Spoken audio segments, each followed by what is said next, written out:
నమస్తే బాబాయ్, మీ పేరు? సత్యనారాయణ రెడ్డి గారు. ఏం చేస్తుంటారు బాబాయ్ గారు? వ్యవసాయం చేస్తుంటారు. ఏంటి మరి ఈసారి ఏ గవర్నమెంట్ వస్తుంది అనుకుంటున్నారు? జగనే వస్తుంది అనుకుంటున్నారు. ఎందుకని గెలవాలనుకుంటున్నారు జగన్మోహన్ రెడ్డి గారు? ఏం చేస్తున్నాడు బాబాయ్ జగన్ వచ్చాక? అన్ని చేస్తున్నాడు. పథకాలు ఇచ్చి జనాల సోమరిపోతుల్ని చేస్తున్నాడా? ఏదన్నా అనుకో.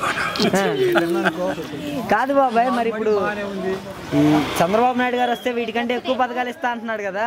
ఎందుకు అంతమేగా ఇచ్చేయలేదుగా. మునుపు రుణమాఫీ అని రుణమాఫీలు చేశాడంటే చంద్రబాబు రైతులకి 2 ఇచ్చింది, 2,30,60,000 ఇచ్చిండు. మరి ఇప్పుడు రైతులు నానా ఇబ్బందులు పడుతున్నారంట జగన్మోహన్ రెడ్డి గవర్నమెంట్ లో. ఏం ఇబ్బంది ఏం పడుతుందా?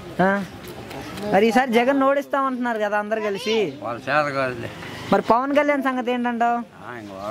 పనికి మాలినోడు. మరి ఓట్ బ్యాంకింగ్ ఉందంట, ముఖ్యమంత్రి అవుతాడంట ఈసారి. ఆయనకు అసలు లేనే లేదు. మరి చంద్రబాబుతో పొత్తు పెట్టుకున్నాడుగా. అయ్యే తెలంగాణలో వచ్చిన డిపాజిట్లు కూడా ఏడంచి. మరి నారా లోకేష్ ఏంటి మంగళగిరిలో? వాడు అసలు పప్పుగాడు. మరి ఎన్నికల అనంతరం జగన్ జైలుకు పంపిస్తామంటున్నారు వీళ్ళందరూ కలిసి. వాళ్ళే పోతారు. మరి జగన్కి ఈసారి ఎన్ని సీట్లు రావచ్చు అంటావు? 120, 130 రావచ్చు అనుకో. Okay, thank you.